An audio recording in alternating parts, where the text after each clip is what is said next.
En los 4 polígonos, a partir de octubre que entramos nosotros en operación, los indicadores de detenciones empezaron a disminuir, lo mismo los llamados de auxilio. Entonces, los programas de entrada fueron 21, los programas que manejamos como administración municipal el año pasado.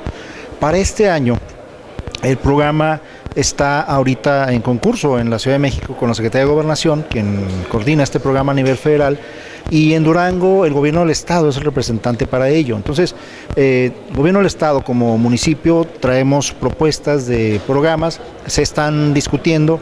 El municipio de 21 programas más 5, de 26 programas, ahora traemos solo 7 para efecto de acción social, pero con mucha transversalidad con las dependencias municipales. Nosotros vamos a involucrar de 12 a 14 dependencias municipales para hacer bien transversal cada uno de los programas, ¿sí? Para este año vamos a estrenar un centro de mediación en el fraccionamiento Fidel Velázquez y el municipio va a incorporar personal que se aboque a ello. Y sentimos nosotros que a partir del 15 de abril ya echa a andar Pronapred a nivel nacional el programa y entra también aquí en Durango, en los mismos polígonos.